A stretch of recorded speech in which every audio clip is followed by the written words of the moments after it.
all the guidance that we've given to organisations with regard to the issue of public benefit is that that sort of proportionality also stands. So for very small organisations, we're not expecting reams of reporting regarding public benefit. Simply a few statements that articulate how they're established for the public benefit will suffice. But if you're looking at organisations that are much larger, then our expectations are much greater in terms of what they should be reporting to the public regarding their activities and how they're established for the public benefit. So we think proportionality is very much part of that. Do you have any examples where a religion has not sought to be classified as a charity or registered? We have. The Charities Commission in 1999, the Charities Commission received an application from the Church of Scientology, England and Wales, and the report of our decision, which was to not register the organisation as a charity, is a very detailed decision that we published at that time, which is still on our website. And in that context, what we do when we look at any charity for the advancement of religion is we look at two key things. We look first of all to see whether it satisfies the charity law definition of what is a religion, and there are certain key characteristics that religious organisations have to meet. And then if they do satisfy that criteria, we then look to see whether the aims to advance religion are being advanced in a way that meets the public benefit requirement. And in the particular decision in 1999, we decided not to register, firstly because the organisation didn't fully satisfy the criteria for religion in charity law here. And then we did also consider public benefit, and in that context we concluded that it was not demonstrated, or not fully demonstrated. Ms. Edwardes, it's Nick Xenophon here. I just wanted to ask a supplementary question before Senator Cameron goes back to his line of questioning.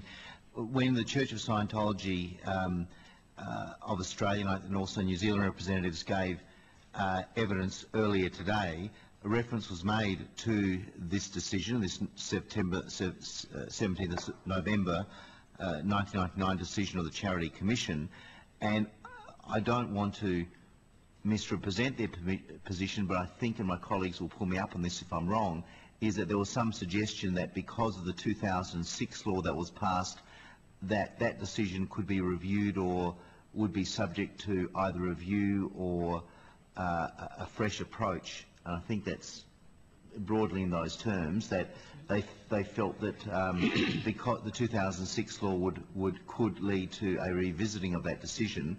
What's your understanding of, has there been an application by the Church of Scientology to get tax-exempt status under the 2006 law, or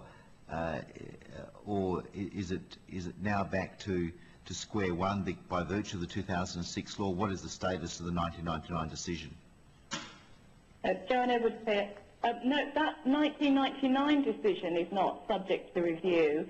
Yeah. At the time it was made, it could have been appealed, but it wasn't. What would happen now? There's no appeal procedure now to go back and reopen that particular decision.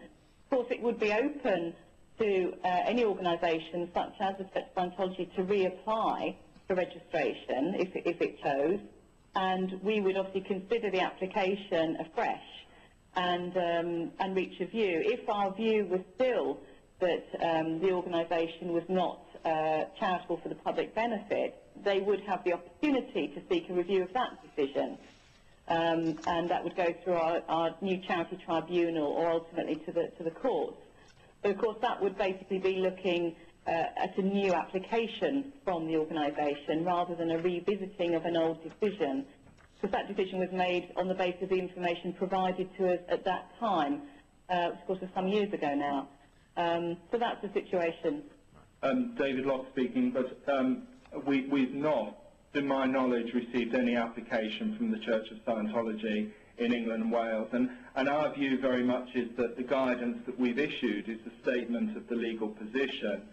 We don't see that as fundamentally changing actually what the legal position was in case law prior to the 2006 Act. It's very much a restatement in modern terms of actually how the public benefit test applies. Whilst I don't want to prejudice any application from any party whatsoever, we would obviously look at any fresh registration application afresh in the context of the legal framework and the guidance that we've issued. But we don't see the guidance that we've issued as actually fundamentally changing the law that applied in 1999 or before. Sorry, go ahead. Senator Cameron.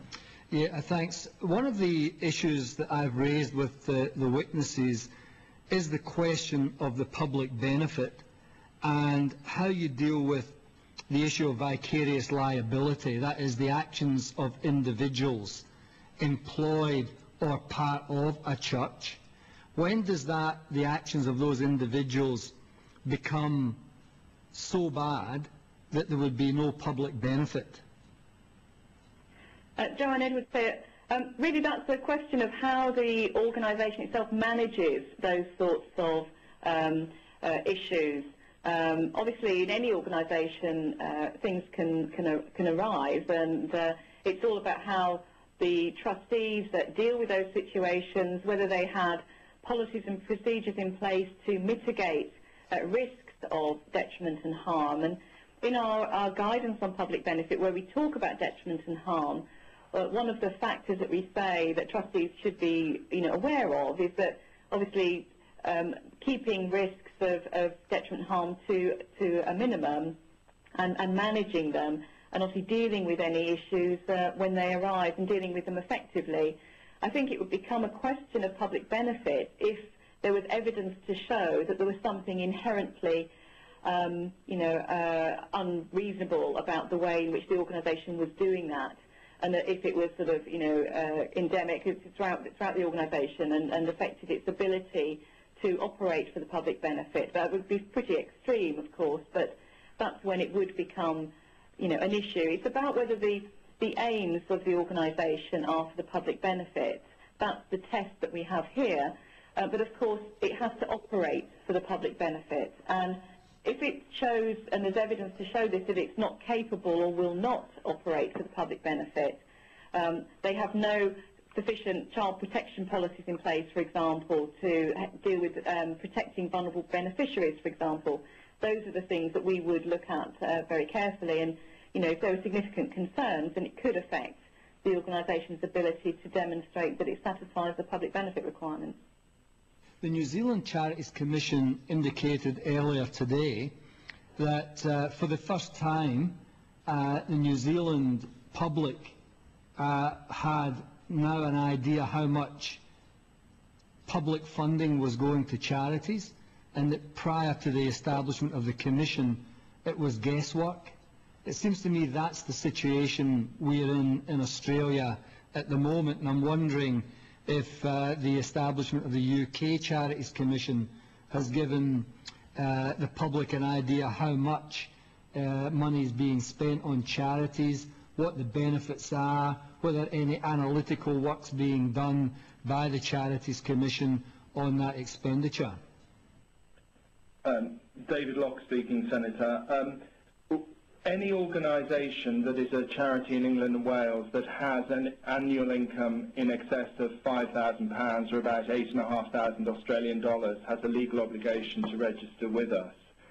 We actually have 182,000 charities on the register, and actually about 60,000 of those in effect have an income below that threshold, but choose to stay on the register. What we do through our register is very much promote the accountability and transparency of charities. So we will record on there, for example, where a charity's income comes from, where its expenditure goes to, what its assets are, and any member of the public can search our website to see what the position is regarding any charities in their area or any national charities.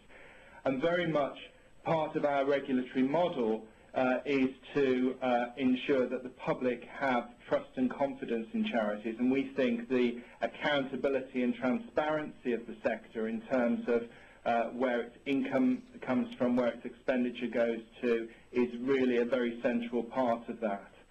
So we think it's important in terms of our regulatory model that there is a fully accessible register of charities which enables the public to pull down data such as you've talked about in terms of what's actually happening on both a macro and a micro level with charities.